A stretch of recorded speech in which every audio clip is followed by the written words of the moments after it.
non-diffusible to diffusible form is catalyzed by biological entities which we call as digestive enzymes, or we can say digestive enzymes are the biochemicals which catalyze or which ensure the conversion of complex food substances into simpler form. It's very simple. After the food is digested, then afterwards or then only our body can utilize that particular food.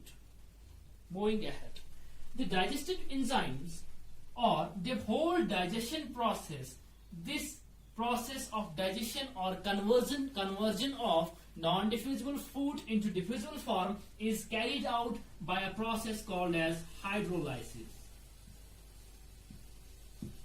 What is hydrolysis? Hydrolysis is simply the catalyzation or the splitting of larger or complex molecules into simpler ones or into its constituent ones with the help of by addition or with the help of water molecules or by the addition of water molecules. When there is involvement of water, we call that process as hydrolysis. That's why since the process of digestion is a hydrolysis process, that's why the digestive enzymes are also called as hydrolysis.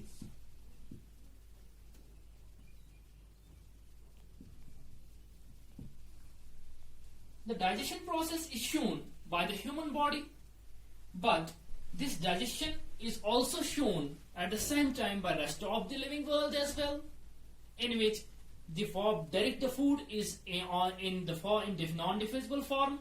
It must be converted into diffusible form, whether that is lower level organization or higher level of organization of living organisms.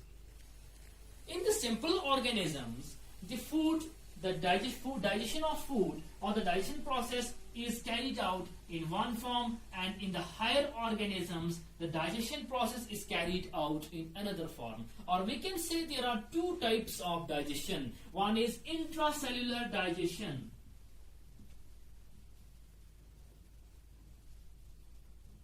and another one is extracellular digestion.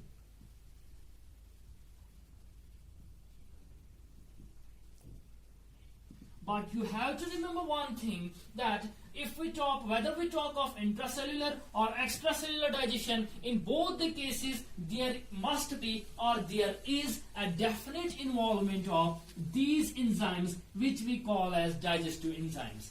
That means without the involvement of digestive enzymes, the digestion process cannot be complete.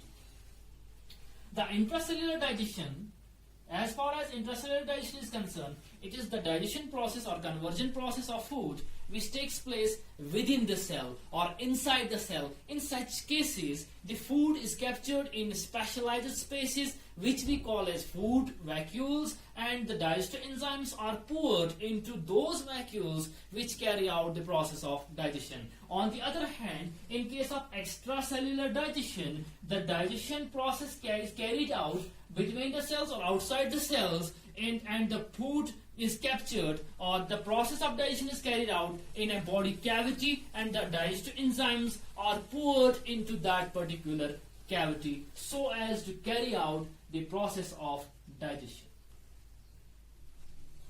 Thereby, as far as digestion in humans is concerned, we shall take up the digestion process in human beings.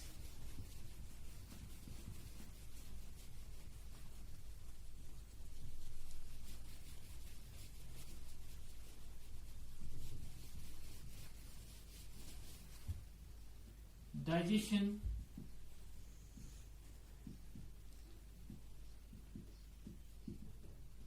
in humans or human beings. As I already mentioned, humans lie at the top level or the topper spot in the ladder of this body organization or complexity among the living organisms. As far as the human beings are concerned, it is very crystal clear. It is obvious that in these organisms, the process of digestion must be carried out through or via certain specialized organs which would be called as system of organs. And we know that our body do possess a set of specialized organs which are destined to carry out the process of digestion, and we call that as digestive system.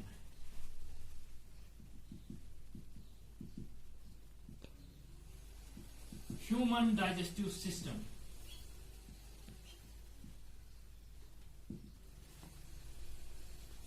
That means we have reached the spot while we are supposed to discuss, or we are about to discuss, about the various organs which are involved in the process of digestion, which we give the collective tag, that is human digestive system. Dear students, as far as the human digestive system is concerned, it comprises of two parts. One is alimentary canal,